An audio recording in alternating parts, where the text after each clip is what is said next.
On the evening of March 13th, 1997, the quiet desert skies over Arizona became the center of one of the largest mass UFO sightings in American history. What began as an ordinary spring night quickly turned into a mystery witnessed by thousands of people across the state. Families stepped outside, drivers pulled over, and above them all, something enormous appeared to move silently through the darkness.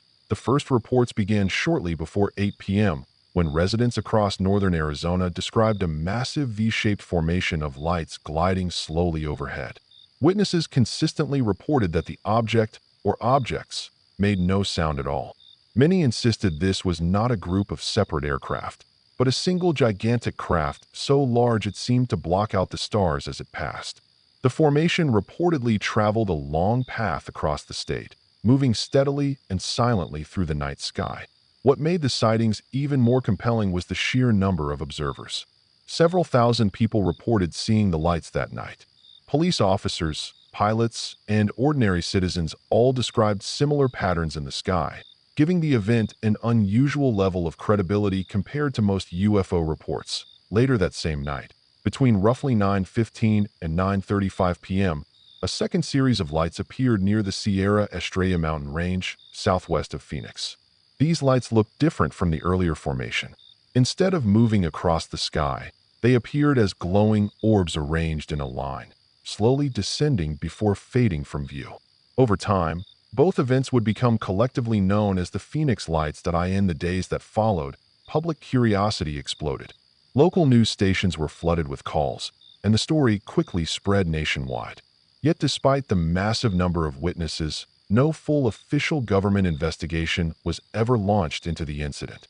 For many observers, that only deepened the mystery. Skeptics and military officials later offered explanations. Some investigators believe the first V-shaped formation may have been a group of military aircraft flying in formation during a training exercise. The second set of lights, according to the Air National Guard, were most likely parachute flares dropped during nighttime training at the Barry Goldwater Range. However, not everyone was convinced. Many witnesses insisted the earlier object moved too smoothly and silently to be conventional aircraft. Some reported the lights appeared connected to a single massive structure rather than separate planes. The debate has continued for decades, with believers and skeptics still sharply divided. Adding another layer of intrigue was then Arizona Governor Fife Symington. At the time, he publicly downplayed the incident in a widely remembered press conference.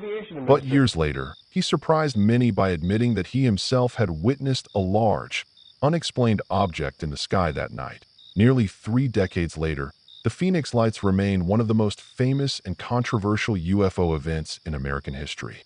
Whether the lights were misidentified military activity or something far more mysterious, the people who stood beneath the Arizona sky that night have never forgotten what they saw.